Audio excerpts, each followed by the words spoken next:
కింద నుంచి. Very good.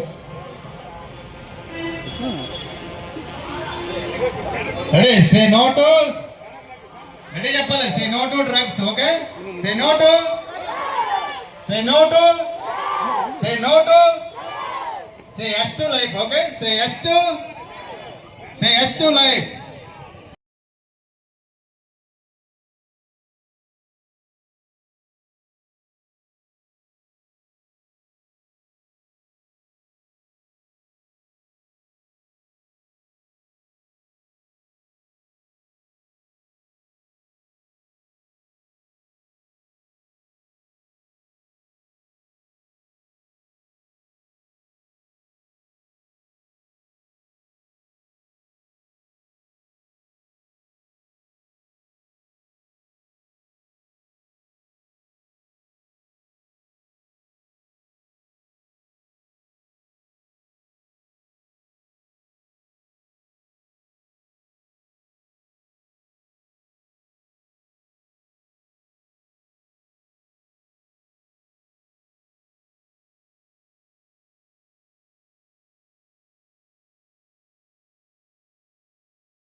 పాయకరావుపేటలో Shrimati Vangalapudi Anitha మన ఆనరబుల్ హోమ్ మినిస్టర్ గారి చేతి మీదుగా ఇది స్టార్ట్ చేసి మనం కూడా ఇక్కడ కూడా చేసుకోవడం జరిగింది. అనకాపల్లి కూడా వచ్చింది ఈ సైకిల్ యాత్ర. అప్పుడు ఆల్ ఆఫ్ అస్ అందరం పార్టిసిపేట్ చేసి దీన్ని చాలా సక్సెస్ఫుల్ చేసాం.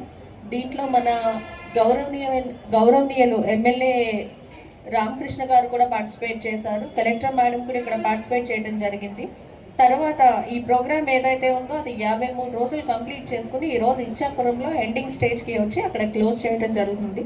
దానికి సంబంధించి ఇచ్చాపురం ఒక్కటే కాదు, మనం ఎక్కడెక్కడ ఇది చేసామో దాన్ని ఇంకొకసారి గుర్తు తెచ్చుకుందాం అన్నట్టు all the head quarters, sub divisional head క్వార్టర్స్లో ఎస్పెషల్లీ ఈ వాకథాన్ అనేది ఒకటి ఆర్గనైజ్ చేయమని గౌరవ ఐజీ గారు చెప్పారు. ఆయన సూచనల మీదుగా ఈరోజు ఇది ఆర్గనైజ్ చేయడం జరిగింది. దీని ప్రాముఖ్యత ఏమిటి అంటే దీంట్లో ఆల్మోస్ట్ 1800 విద్యా సంస్థలు పార్టిసిపేట్ చేశాయి.